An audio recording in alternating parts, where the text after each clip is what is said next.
Hi, welcome to Sweet and Savory. My name is Ginny Drader, and today I'm going to be teaching you how to make jam thumbprints. These are a great holiday cookie and would be a great addition to any Christmas tea. The ingredients you're going to need for this recipe are 2 whole egg yolks, 1½ cups all-purpose flour, half a teaspoon kosher salt, a teaspoon of vanilla, and I like to use Tahitian because it's really good with fruity flavors, and you've got jam in these cookies, so it really brings that out. And then 2/3 of a cup butter and 1/3 of a cup sugar. To start these cookies, you're going to cream your butter and sugar together. Creaming butter and sugar is essentially just working your sugar into your butter, which tends to help to make a really light and fluffy cookie. And I find that people screw their cookies up because they don't do this step long enough. So you're going to start this with your mixer on medium-low, and you want this to be light and fluffy and pale yellow in color. This is the texture that you want your cookies to have. It's going to be light and fluffy, and it's going to have a nice light pale yellow color. To this, you're going to add your vanilla, your salt, and your 2 egg yolks.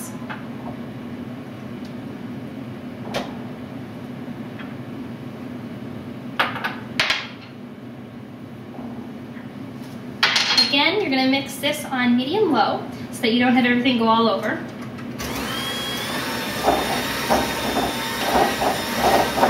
And you want this to be really well incorporated also, because at this stage, this is the only point where you can really mix this really, really well.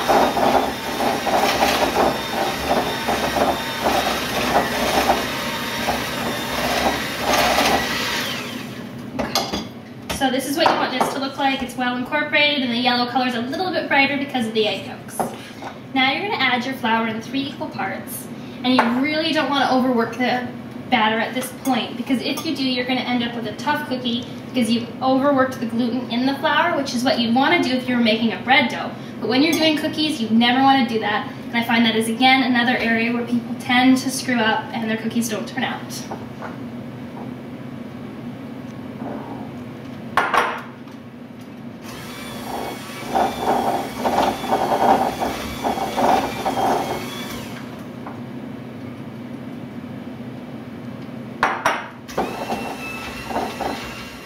Okay, this is what you want your cookie batter to look like once you've incorporated your flour, and at this point you're going to have to use your hands to form it into a ball. You're going to take your dough now and you're going to roll it into 1-inch balls. Then you're going to dip it into 2 egg whites, which you want to lightly beat.